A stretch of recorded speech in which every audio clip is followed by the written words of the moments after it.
तो last time हमने क्या किया था मेन प्रोजेक्ट में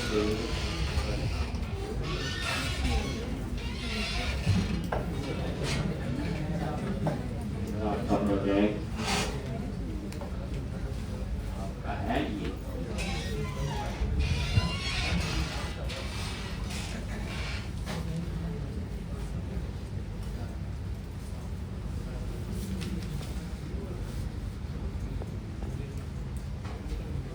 तो क्रिएट,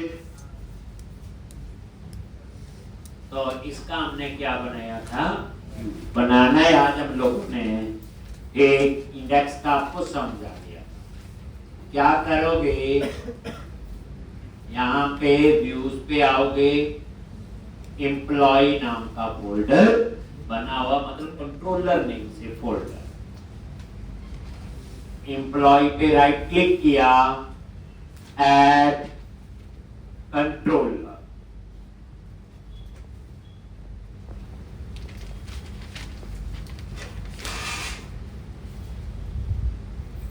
और यहां पे MVC5 कंट्रोलर, कंट्रोलर थोड़ी बच्चे व्यू बना रहे हैं ना, कंट्रोलर तो बना रहे हैं। ये क्या व्यूज के अंदर एम्प्लॉय क्या फोल्डर है, किस नाम से, कंट्रोलर। अब हमने इसके अंदर ऐड करना है एक व्यू, और व्यू का नाम क्या रखेंगे, क्रिएट। क्या करोगे, एम्प्लॉय पे राइट क्लिक किया, ऐड व्यू, कंट्रोलर नहीं ऐड व्यू, और वही MVC5 व्यू,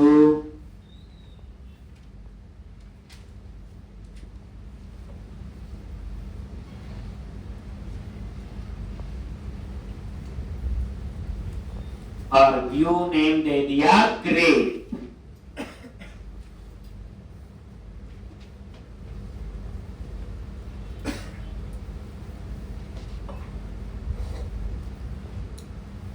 और टेम्पलेट चूज कर लो, क्रिएट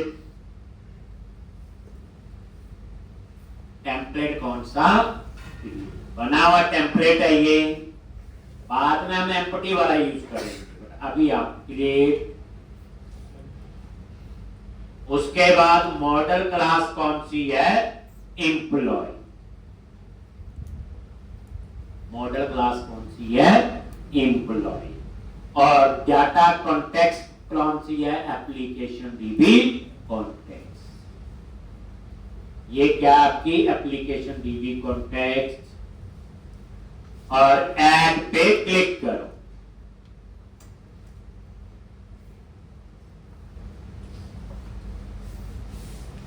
जैसे ऐड पे क्लिक किया,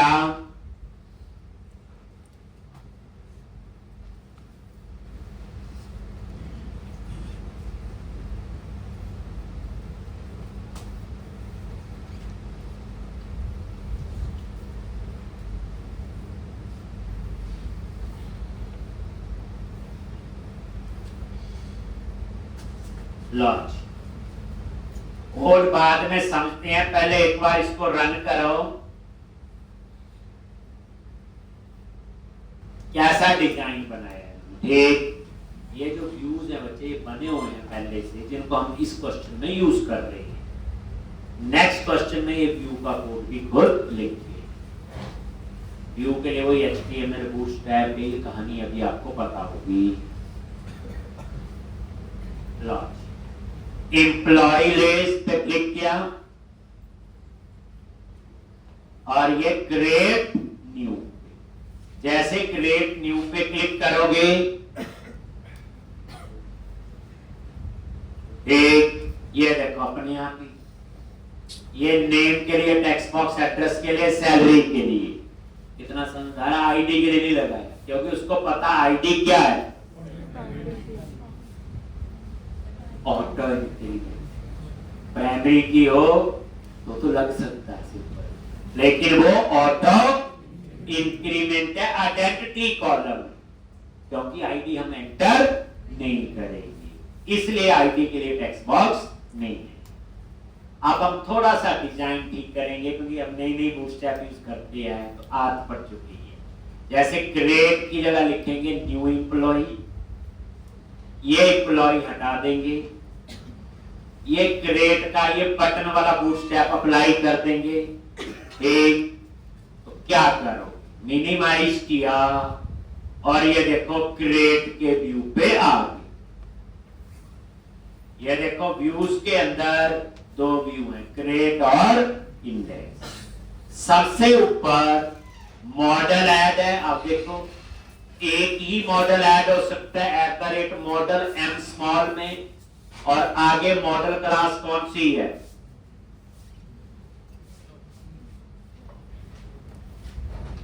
एम्प्लॉय।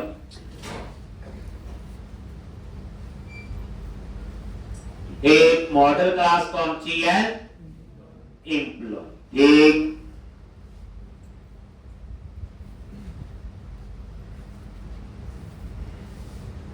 एक मॉडल क्लास कौन सी है, एम्प्लॉय। अब आप देखो यहां आई नंबरेबल नहीं है। सिंपल सी बात समझो, जब डाटा सेव होता है, अपडेट होता है और डिलीट होता है, एट ए टाइम एक टेबल पे ही होगा,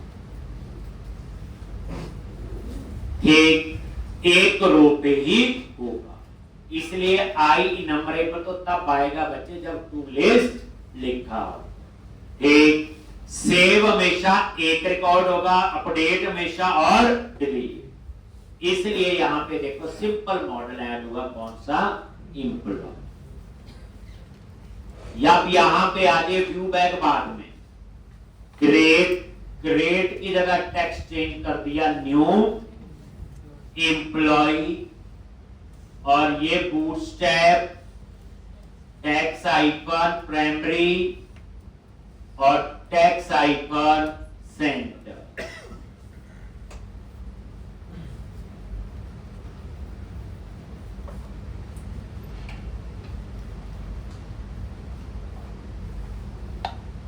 और रिफ्रेश, टेक और न्यू एम्प्लॉय। ठीक, ये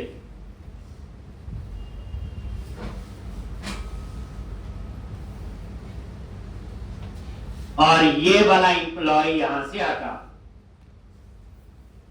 तो यहीं पे नीचे आ जाओ। तो एक चीज है, HTML के अंदर एक फॉर्म टैग होता है। कौन सा टैग होता है, फॉर्म टैग। उसका काम होता है कि कितनी इंफॉर्मेशन सर्वर पे जानी चाहिए।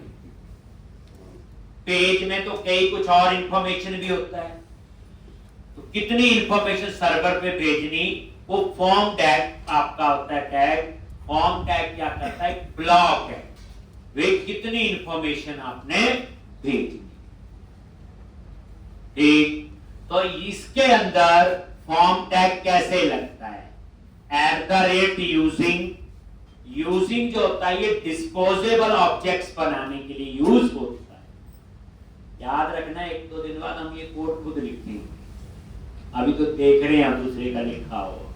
तो यूजिंग क्या होगा, डिस्पोजेबल ऑब्जेक्ट, यानी कि जो चीज यूज करोगे उसे डिस्पोज खुद करेगा। ये देखो HTML.begin फॉर्म, ये फॉर्म टैग शुरू होगा, begin फॉर्म ये, और ये इसकी करली ब्रैकेट है, और ये करली ब्रैकेट ये यहां पे क्लोज। इसका मतलब है इतनी इंफॉर्मेशन सर्वर पे जाएगी, ना इसके नीचे वाली ना इसके ऊपर वाली। जब ये पेज सबमिट हो, एक जो सबमिट का बटन है, तो अब ये आ गया वो, ये जो लिखा हुआ @HTML, जो भी HTML डॉट करके लिखे सारे HTML हेल्पर है। ये एंटी फ्रोजरी टोकन होता है सिक्योरिटी के, तो ये रहने देना, इसको नहीं आपने सेव। उसके बाद नीचे आ जाओ, ये div क्लास, ये बाद में डिस्कस करेंगे बूटस्ट्रैप की क्लास कौन सी है, किस काम के लिए। अब ये H4 हेडिंग हटा दो, ये H4 जो है आप लोग हट गया।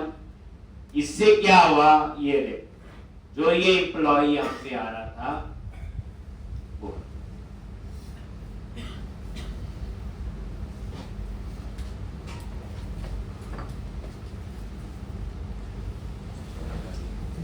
देख, अब ये नेम, एड्रेस और सैलरी के लिए टेक्स्ट बॉक्स नीचे आ जाओ।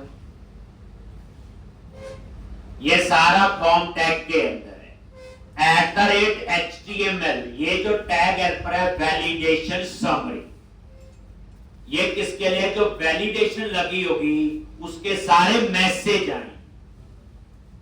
वैलिडेशन एक टॉपिक है जो 1-2 दिन बाद हम पढ़े। यहां मैसेज आएंगे, जैसे कभी याहू पे साइन अप करते सारे मैसेज ऊपर नहीं आते, करते wrong this wrong this wrong this red colour में, that is validation some.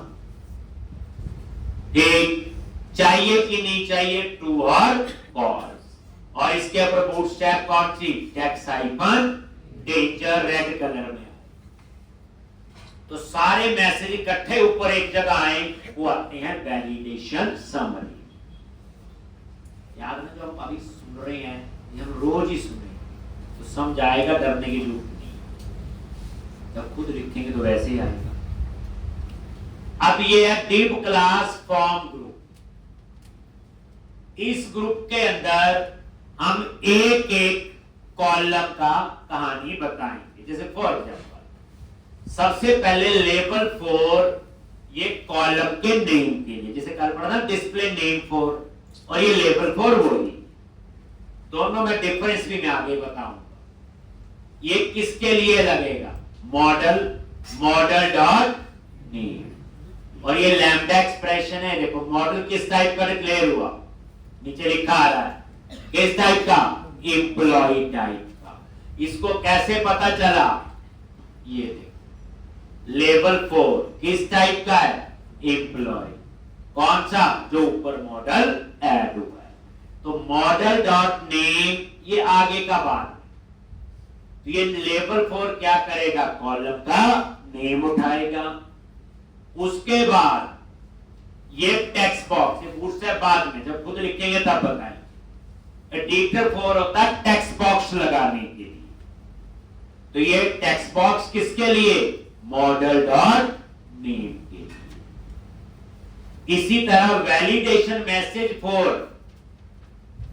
Validation का मैसेज, जैसे आप चाहते हो नेम एम्प्टी नहीं हो सकता, तो उसका मैसेज यहां आना चाहिए। तो वैलिडेशन मैसेज 4 में मैसेज कहां आता है, उसी कंट्रोल के नीचे ये बताया हुआ किसका मैसेज आए।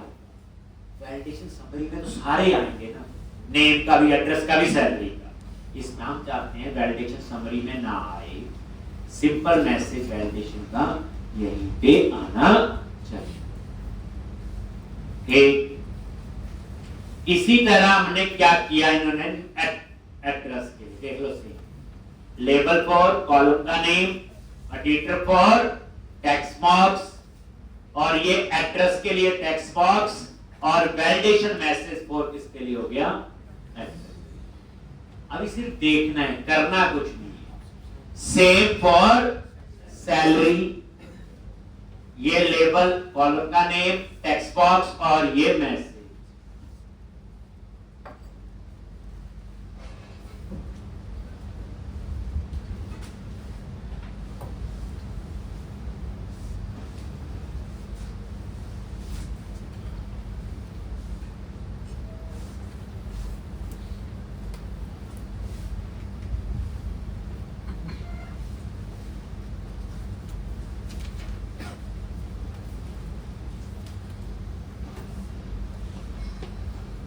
ठीक, अब उसके बाद ये इनपुट टाइप सब, ये सबमिट का बटन है, इसके क्लिक में सारी इंफॉर्मेशन कहां जाएगी, सर्वर। बस सर्वर पे 3 चीजें जाएंगी, नेम, एड्रेस और सैलरी। आईडी नहीं जाएगा क्योंकि इसमें कहीं पे भी आईडी नहीं मिलेगी। और ये देखो, ये आपका यहां पे ये करली ब्रैकेट क्लोज। अब इनको टाइप सबमिट, तो बटन डिफॉल्ट लिखा हुआ, मैंने डिफॉल्ट की जगह ताजा ताजा पड़ा हुआ इनको हमने वो यूज कर, ये रिफ्रेश किया, आ गया बटन। अब इसके क्लिक में ये देखो वैलिडेशन काम कर रही। ये वैलिडेशन अभी हमें नहीं पता कहां से आ रही, इसलिए कंफ्यूजन छोड़ो, जब मैं करवाऊंगा तब। ये वैलिडेशन मैसेज में आ रहा है, मैसेज जो उसी के नीचे लगा वैलिडेशन मैसेज को। अब हम चाहते हैं यहां नेम एंटर करें, यहां एड्रेस, यहां सैलरी, और इसके क्लिक में सारी इंफॉर्मेशन डाटाबेस में सेव होनी चाहिए। मेन मुद्दा तो ये है। डिजाइन तो हमें खुद ही बना के दे दिया, तो अब आप उसके लिए क्या करोगे, जैसे आप सबमिट पे क्लिक करते हो यहीं पे आओगे, एक और एक्शन बनाना पड़ेगा, उसके ऊपर लिखना पड़ेगा HTTP पोस्ट। जब इंफॉर्मेशन को सर्वर पे भेजना है उसके लिए कीवर्ड यूज होता है HTTP पोस्ट। इनको एंड पॉइंट कहते हैं, बाद में बताऊं कि एंड पॉइंट क्या है। और इसका नाम पब्लिक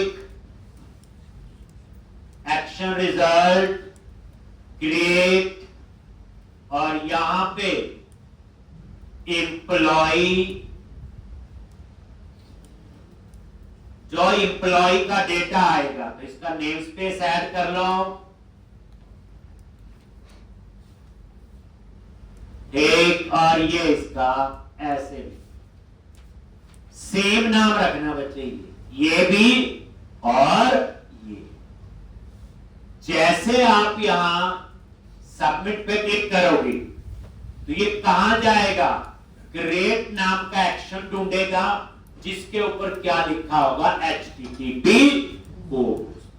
HTTP पोस्ट होता है सेव के लिए, कल को डिलीट करना हो तो HTTP डिलीट होता है, एक अपडेट करना हो तो HTTP पोस्ट, तो वो बाद में देखेंगे, ठीक। तो HTTP पोस्ट दोनों का नाम सेम।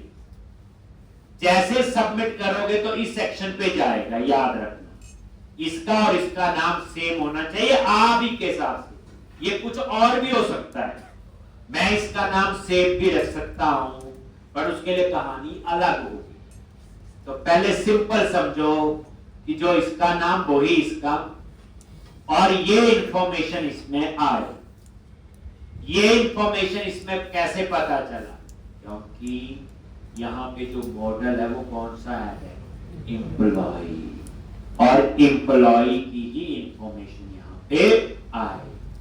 अब हम यहां लिखेंगे वे एम्प्लॉय में है भी कुछ की नहीं, अगर नहीं है तो रिटर्न HTTP नॉट फाउंड, ध्यान दोगे, ठीक।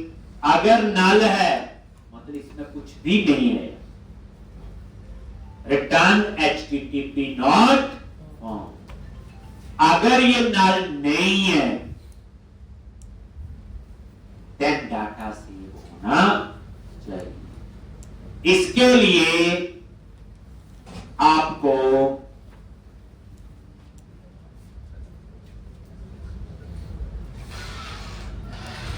इसके लिए आपको सेव, वहां लिखते थे इंसर्ट क्वेरी या स्टोर प्रोसीजर। अब एंटिटी फ्रेमवर्क में हम कैसे लिखेंगे, तो यहां लिखो context dot employees dot add, और ये एम्प्लॉय ऑब्जेक्ट ऐड कर,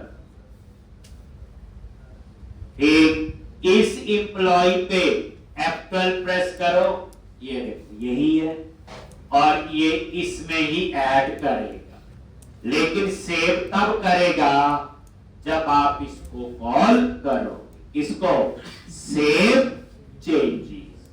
आप खुद देखो सिंपल में क्या लिखते, स्टोर भी बनाते, क्वेरी लिखते, पैरामीटर पास करते, कितना तामझाम करना पड़ता है, ये 2 लाइन से काम करता है। सेव चेंजेस से वो डाटा बेस में सेव करेगा, और सेव होने के बाद कहां जाएगा,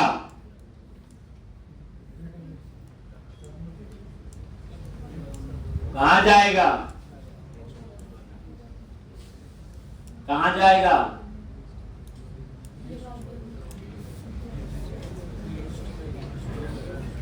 कहां जाएगा? आप पुराने क्वेश्चन से आप सेव होने के बाद डिस्प्ले का कोड चलता, लिस्ट नहीं चलता था। सेव होने में डिस्प्ले नहीं कॉल किया था, वो क्यों किया था कॉल? लिस्ट बॉक्स रिफ्रेश हो जाए, तो डिस्प्ले का कोड है। तो यहां सेव होने के बाद कौन सा कोड चलेगा? डिस्प्ले। डिस्प्ले वाला कौन सा एक्शन है? इंडेक्स। ठीक, अब यहां पे पेज पे नहीं जाते, यहां लिखना पड़ेगा रीडायरेक्ट टू एक्शन, और एक्शन का नाम क्या बोलो? इंडेक्स। ये रीडायरेक्ट टू एक्शन, और एक्शन का नेम है इंडेक्स। सोचो सोचो भला, यही जाएगा। यहां पेज कोई चीज नहीं, मैंने क्या बोला? Controller action. तो आपने इंडेक्स लिखा है, तो वो इसी कंट्रोलर के इंडेक्स पे जाएगा। जब वो इस इंडेक्स पे आएगा तो कहां जाएगा?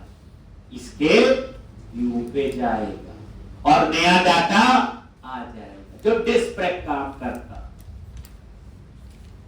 ठीक, और ये देखो बच्चे, जब आप जिस कंट्रोलर में बैठे हो उसी के एक्शन पे जाना है, तो कंट्रोलर का नाम लिखने की जरूरत नहीं हो।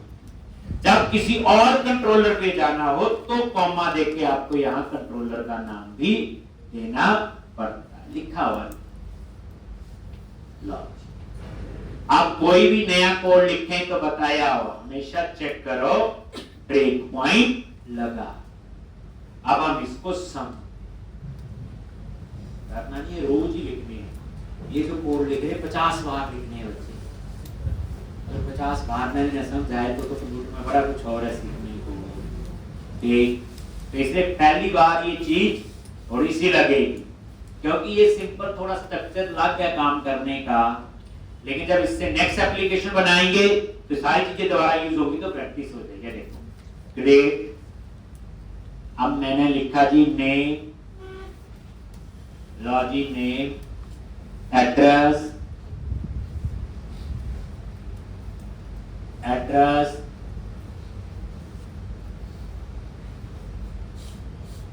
उसके बाद सैलरी और ग्रेड।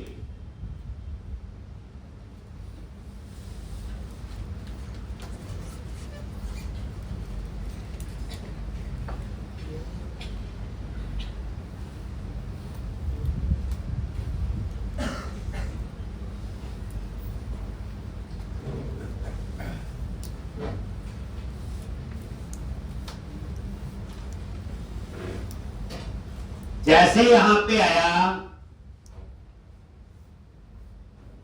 और ये देखो आईडी 0, नेम, एड्रेस और सेल।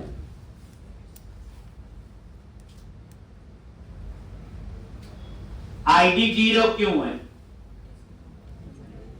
क्योंकि फॉर्म टैग के अंदर आईडी है ही। मैंने क्या बोला? जितनी इंफॉर्मेशन फॉर्म टैग के अंदर है वही आएगी, उसमें नेम एड्रेस है और अब आईडी हमें पता ऑटो जनरेट होगा तो वो 0 ही आएगा बाय डिफॉल्ट। बाकी नेम एड्रेस सैलरी आ गया। ठीक, लॉज डेटा पहुंच F10 नल तो नहीं है, नहीं जी। ऐड, सेव चेंजेस, और सेव होने के बाद कहां जाएगा? इंडेक्स।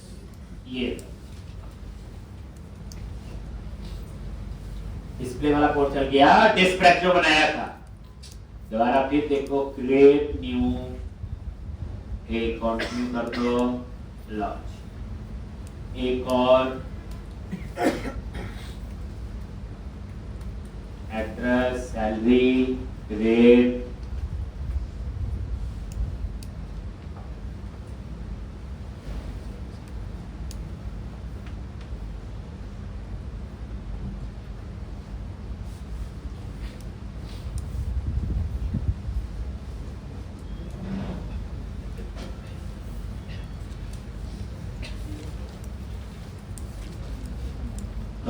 ये क्लियर है जी।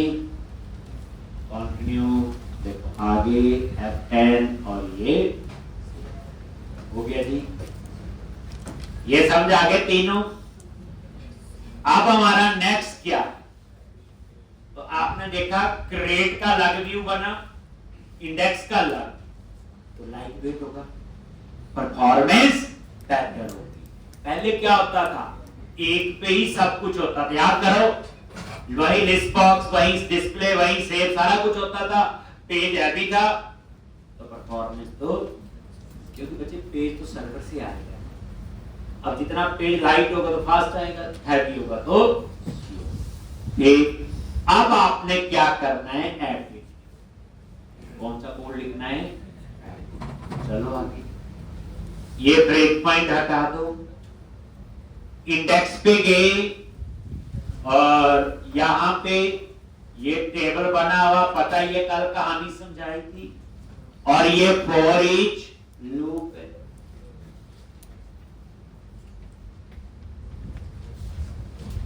कल भी बच्चे क्लास है, एक फिर थर्सडे फ्राइडे सैटरडे संडे छुट्टी है, फिर मंडे कल है class. For each where item, ये देखो, ये तो पता है, कल समझाया था, ये एडिट का बटन है, ये देखो नीचे। अब क्या करो, एडिट नाम का हमें क्या बनाना पड़ेगा, एक्शन, और आईडी उसमें क्या होगा, पैरामीटर। लो जी, आ जाओ यहां पे, तो यहीं पे आ गई। अब और क्लियर होगा, पब्लिक एक्शन रिजल्ट, क्या नेम है, एडिट, और इसमें आप आईडी क्या करो, पैरामीटर।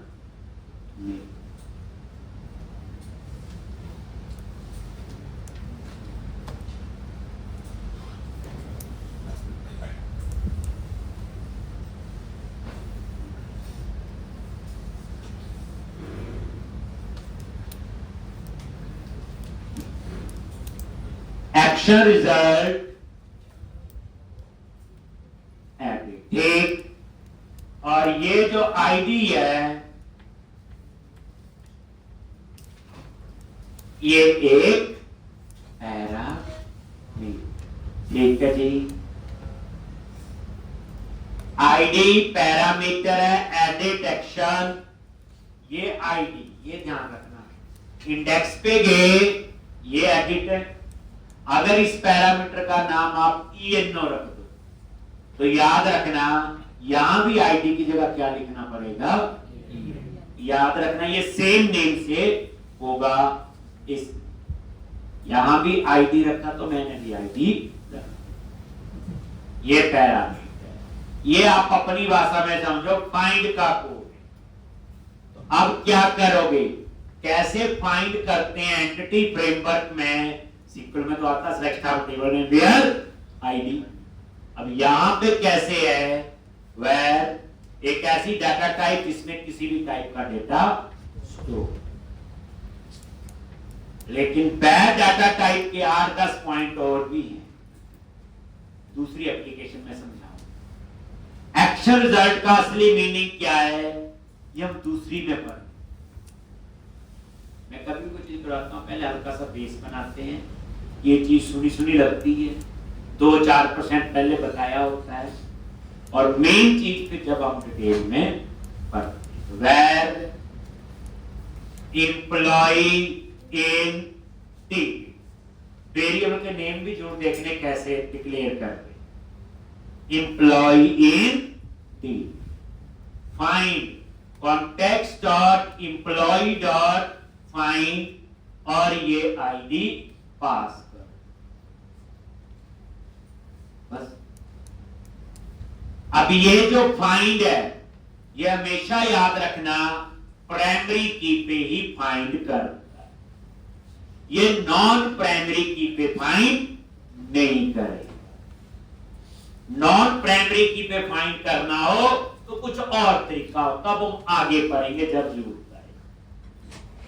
मतलब ये फाइंड कहां करेगा? ऑटोमेटिकली इंप्लॉय टेबल की प्राइमरी की से, और प्राइमरी की एक टेबल पे एक ही होगी, दो तो कभी भी नहीं।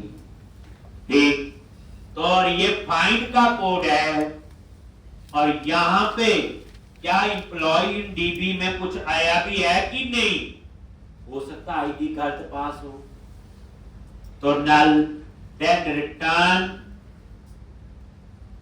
http not found।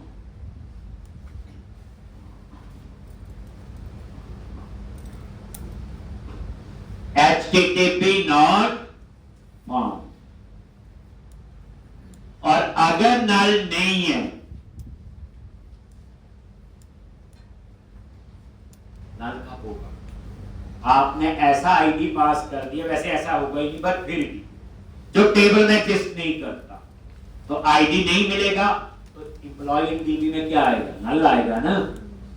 तो फाइंड होता आपका प्राइमरी की पे फाइंड करता, याद रख। अगर नॉन प्राइमरी के फाइंड करना तो कुछ और होता, वो आगे बताए। अगर इंप्लॉय इन डीबी नल है, देन रिटर्न कर देगा। नोटिस करो चीजों को, मैं इफ एल्स नहीं लिखा यहां। कंपाइलर के लिए जितनी कम लाइंस होगी बेचारा उतना ही परफॉर्मेंस बेटर देगा, नहीं तो वो एक एक लाइन पे चलेगा। अब देखो मैंने ऊपर भी लिखा, ये देखो अगर नल है तो यहीं से बाहर चला जाएगा, नीचे का कोड चलेगा नहीं, तो एल्स क्यों लिखूं मैं? अगर नल नहीं है तो ऑटोमेटिकली यहां पे आएगा, फिर यहां पे आएगा, फिर यहां पे आएगा। एक थोड़ा सा तरीका भी देखना बच्चा, ये नहीं कि सिर्फ लिखने पे जोर देना। ठीक, अगर ये नल नहीं है तो इसका मतलब इंप्लॉय मिल गया, देन ये डाटा फिर हम कहां देखेंगे? इसके व्यू। तो अब हम लोग एक व्यू बनाएंगे जिसका नाम रखेंगे एडिट, और वहां पे उस इंप्लॉय की इंफॉर्मेशन को डिस्प्ले करें। जो इंप्लॉय इन डीबी में बेसिकली क्वेरी पता क्या है? ये select star from table name where ID, जो इंप्लॉय आईडी देगी। अब उस रो का डाटा हमने पास किसको कर दिया? व्यू। अब हम क्या बनाएंगे? एक व्यू और बनाएंगे, और उसका नाम क्या होगा? इंप्लॉय पे राइट क्लिक किया, ऐड व्यू,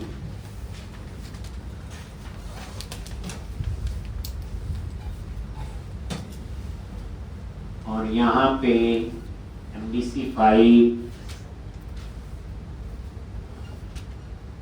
एडिट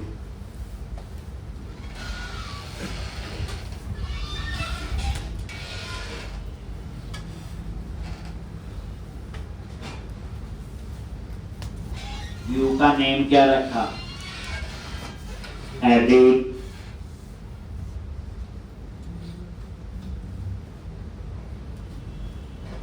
और टेम्पलेट भी एडिट है, बने हुए टेम्पलेट है, इसलिए अभी हम व्यू पे इतना फोकस नहीं दे रहे, प्री डिफाइंड टेम्पलेट यूज कर रहे हैं। एडिट और मॉडल क्लास कौन सी? एम्प्लॉय, और डेटा कॉन्टेक्स्ट क्लास वही application DB context. Then click on add.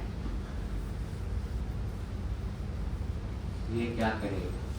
जैसे हम नहीं करते थे, लिस्ट बॉक्स से जो एम्प्लॉय सेलेक्ट किया उसकी डिटेल टेक्स्ट बॉक्स में आ जाए। याद करो, ये वही तो है तो वही ना। एडिट पे क्लिक किया, उस एम्प्लॉय की डिटेल टेक्स्ट बॉक्स में आएगी, ये वही तो बन रहा है। देखो सी, और क्लिक ऑन ऐड पे क्लिक, आगे यहाँ पे अब एक बार रन करो, पहले फिर मैं समझाता हूँ आपको क्या कहानी। काम कराओ, जब कोई कोड लिखो टेस्ट जरूर करो, ब्रेक नहीं लगा, पहली बार गलती हो तो पता चल जाता है।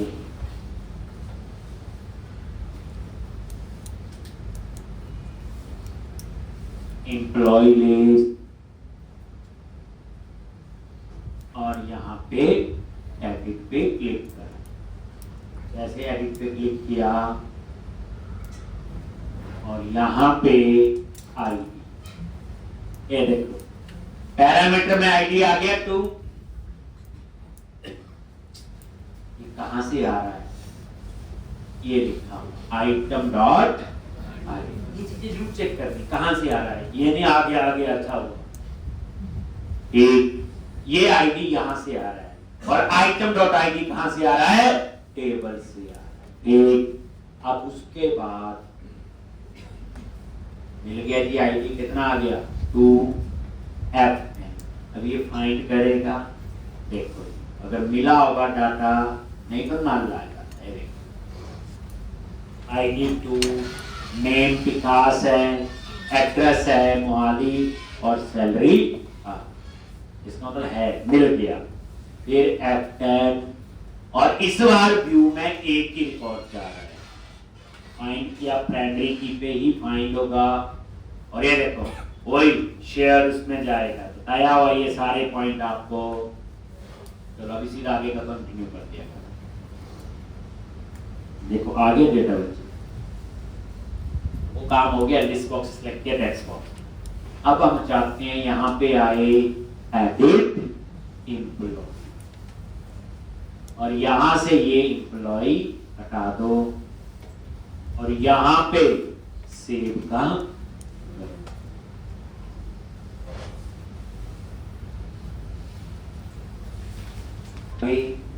ये देखो @मॉडल एक ही रिकॉर्ड है, आई नंबरेबल आगे नहीं लगा। यहां पे टेक्स्ट चेंज कर दो एडिट एम्प्लॉय और यहां पे क्लास टेक्स्ट आइकन प्राइमरी और टेक्स्ट आइकन सेंड।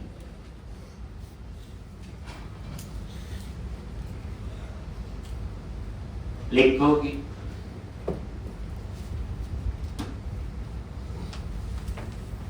और ये रिफ्रेश, ये एडिट का तो पता चल ही गया, नहीं तो बार बार यहां जाएगा। ब्रेक पॉइंट हटा, आगे एडिट एम्प्लॉय ये हटा दो यहां से और ये बटन का थोड़ा चेंज कर, तो वही एडिट पे आके अगेन बिगिन फॉर्म बताया अभी कितनी इंफॉर्मेशन पेज पे भेजनी है। एंटी फ्रोजरी टोकन और ये वैलिडेशन समरी सेम है, ठीक। अब यहां पे ये इनका हिडन फोर लगा जो पिछले में नहीं था, बस ये फर्क है। कौन बताएगा हिडन फोर क्यों लगा?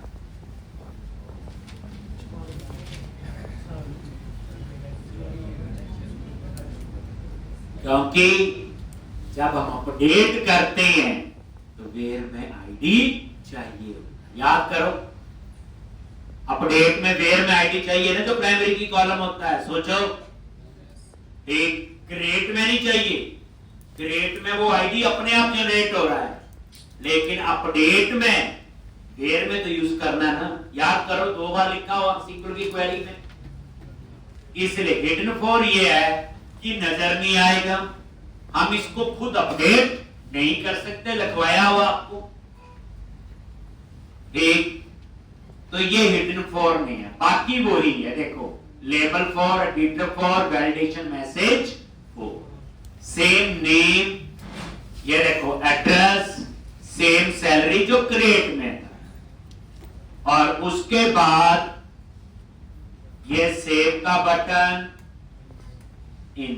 ये देखो ना बच्चे, ये जो हिडन फॉर है ये किसके लिए लगा हो? आईडी। अब ये आईडी क्यों चाहिए? जब अपडेट करते हैं तो वेयर में आईडी चाहिए होगा।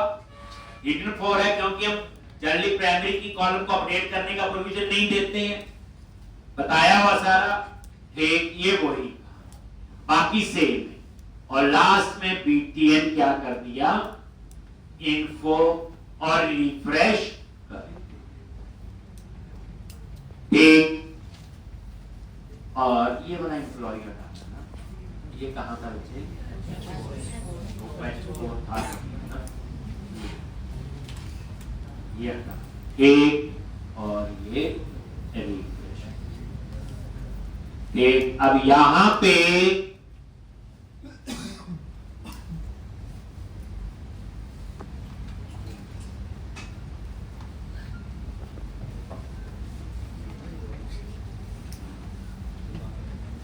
अब यहां पे आप लोग अपडेट, तो जब आप इस पे क्लिक करोगे तो इंफॉर्मेशन अपडेट होगी। अब क्या करो, ये देखो जैसे यहीं पे सबमिट का बटन लगा हुआ, इसी फॉर्म के अंदर ये करली ब्रैकेट क्लोज है तो ये सबमिट का। तो अभी मैंने आपको समझाया, यहां पे क्या करोगे, HTTP कोड, सबमिट का कोड तो तभी लिखा जाएगा, और यहां पे पब्लिक एक्शन रिजल्ट एडिट, और क्या पास करोगे, एम्प्लॉय सेव। बस यहां क्या कोड होगा, बोलो अपडेट। क्या कोड होगा यहां पे, अपडेट। वही बता दिया ना, सेव नाम का एक्शन। तो जब सबमिट करोगे तो उसी एक्शन पे जाएगा। देखो ये सबमिट होगा ना, जब इनपुट टाइप सबमिट है तो इसका क्या नाम है, एडिट है, वो एडिट एक्शन पे जाएगा, बट ऊपर क्या लिखा होगा, HTTP कोड। अब यहां पे क्या लिखना है, बोलो पहले चेक करेंगे एम्प्लॉय में कुछ आया भी है कि नहीं है, तो यहीं से HTTP नॉट, अगर आया है तो याद रखना इस एम्प्लॉय में डाटा कहां से आएगा, व्यू से। कहां से आएगा, व्यू से। ऊपर भी ऐसे हो रहा है, इस एम्प्लॉय में भी डाटा कहां से आया, व्यू से आ रहा है, जो टेक्स्ट बॉक्स लगे हैं। तो अब यहां पे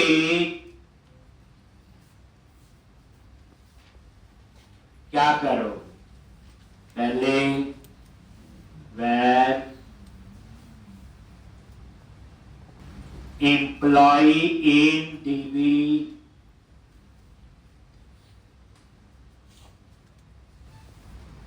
और context dot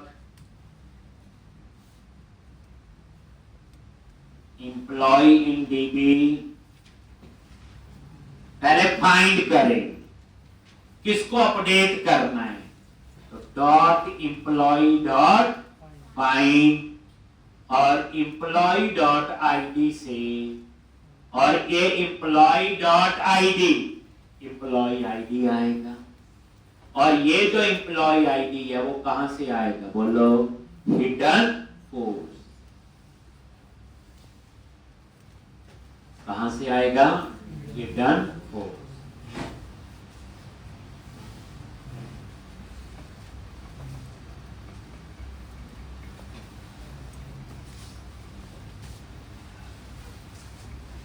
एक employee in DB return HTTP not found.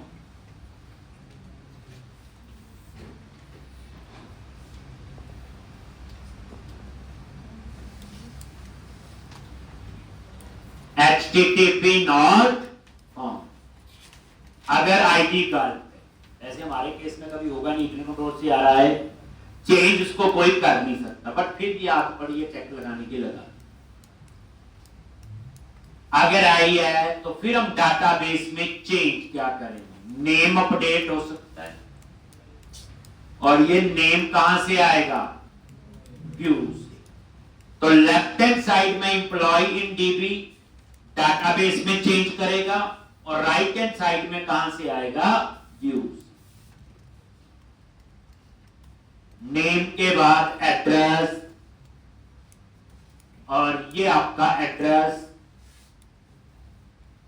Employ in DB, salary,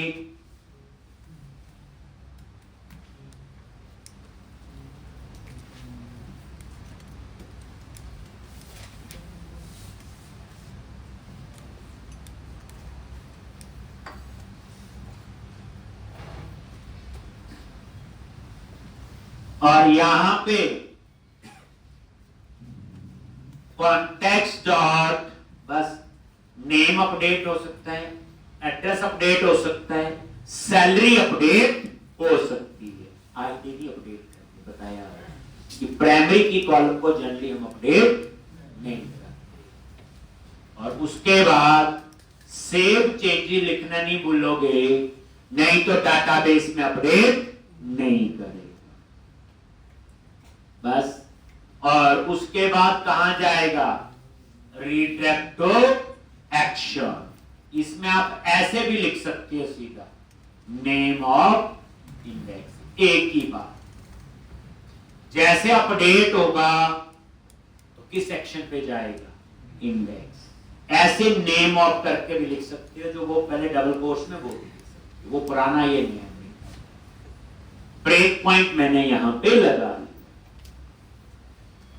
वहां अपडेट का कोड कैसा था पता है।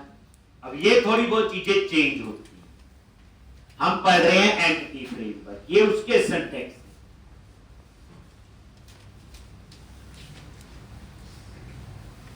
अब हम चेक करेंगे अपडेट हो रहा है कि नहीं।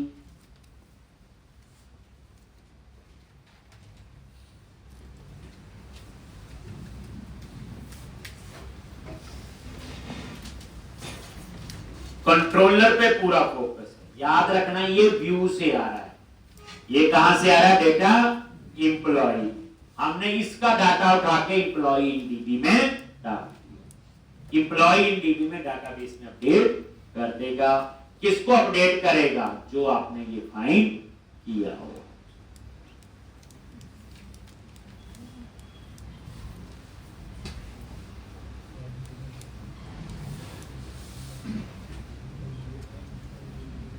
एम्प्लॉय लिस्ट क्लिक किया जी, एडिट पे क्लिक करो, आ गया। मान लो आपने चेंज किया विकास कुमार, एक सैलरी, और सेव पे क्लिक करो।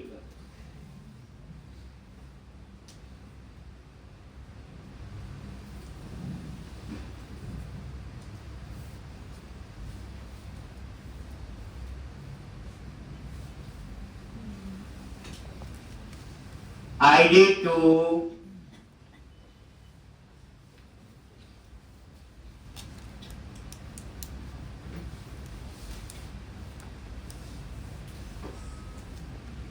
एक नेम, सैलरी, एड्रेस, ये सारा।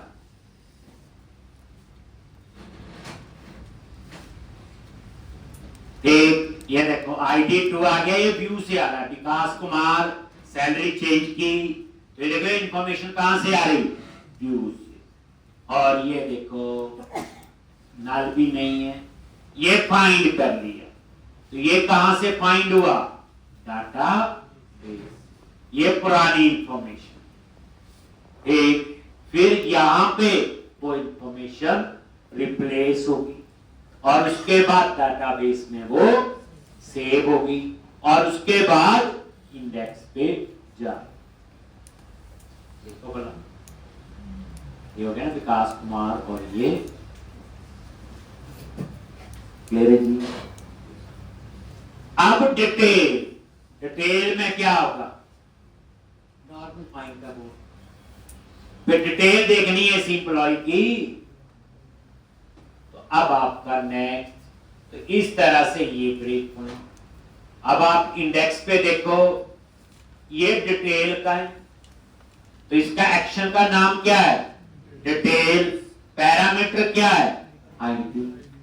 लो, तो यहां तो सिंपल डिटेल डिस्प्ले करनी है, तो मैं यहां पे एक और पब्लिक एक्शन रिजल्ट, और इसमें एक पैरामीटर होगा आईडी।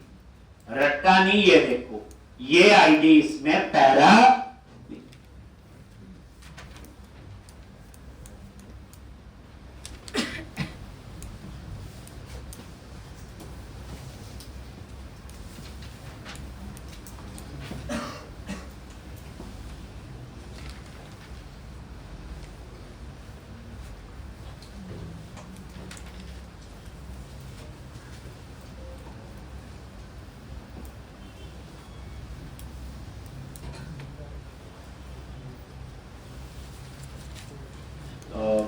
यहां पे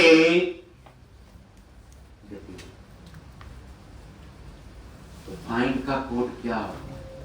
वेर एम्प्लॉई फ्रॉम टीम, क्या लिखोगे? कॉन्टेक्स्ट डॉट एम्प्लॉई डॉट, कितनी बार फाइंड का कोड लिखोगे? हमने इस एम्प्लॉय की डिटेल देख ली। इफ एम्प्लॉय फ्रॉम डीबी, अगर ये नल है, then return HTTP not found.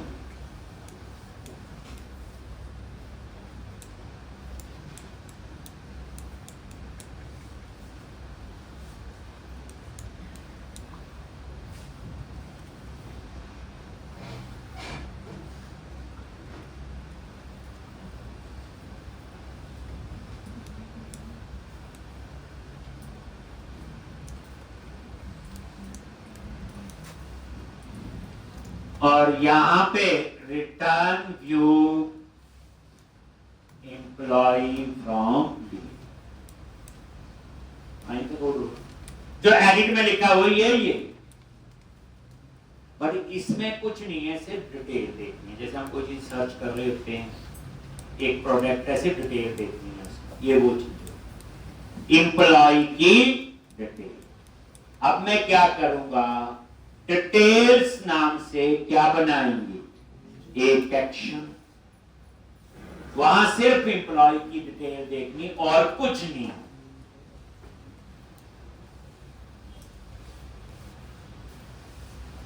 और वही होता है सेव अपडेट डिफाइन, इसलिए जो इससे पहले 2 बार कर चुके हैं इनलाइन क्वेरी से स्टोर प्रोसीजर। सोच वही है, कॉन्सेप्ट वही, बस स्ट्रक्चर अलग होता है एक उसका, वो हमें पता होना चाहिए। अब डिटेल नाम से तो वही एम्प्लॉय पे राइट क्लिक किया, ऐड व्यू, वही MVC5 व्यू, और क्या नेम है? डिटेल्स, और यहां पे चूज किया डिटेल, और यहां पे चूज किया एम्प्लॉय, और click on add, click on add.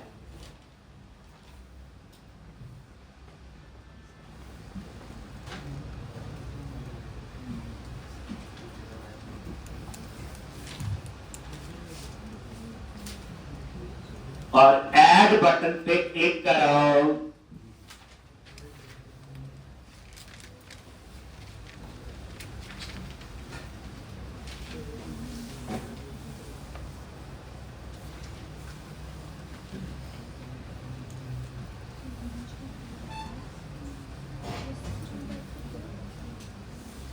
ठीक। अब आप रन करो, ये देखो इसी को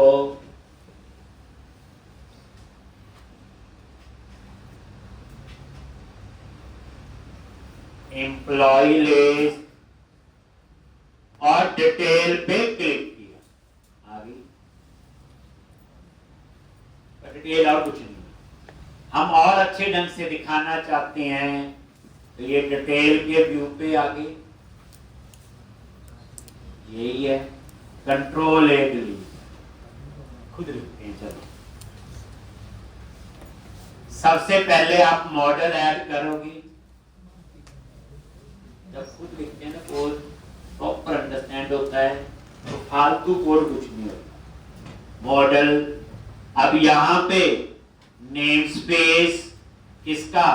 मॉडल, और ये एम्प्लॉय मॉडल है, तो फाइंड का कोड एक ही रिकॉर्ड आएगा, और बताया हुआ ऊपर एक बार ही मॉडल लिख सकते हैं। उसके बाद H2 एम्प्लॉय डिटेल्स, तरीका वही, tax icon primary text icon centre, ये देखो इनका ऐसे आ रहा था, मैं थोड़ा अपने आप, लो जी एम्प्लॉय डिटेल्स, उसके बाद आउटपुट के लिए क्या यूज करोगे, table class, table hyphen border, table hyphen stripe, याद करो टेबल हाइफन। अब देखो धीरे धीरे अपने आप याद हो जाएंगे बूटस्ट्रैप की कौन सी यूज करते हैं। टेबल बना लिया, एक तीसरी के बाद तो मैं ही लिख रहा हूं ये कोड।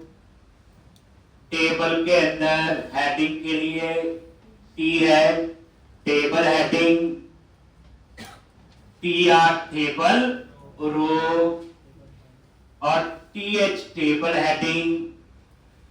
आपने डिस्प्ले करना है जी एम्प्लॉय का नेम, लो जी एड्रेस, सैलरी।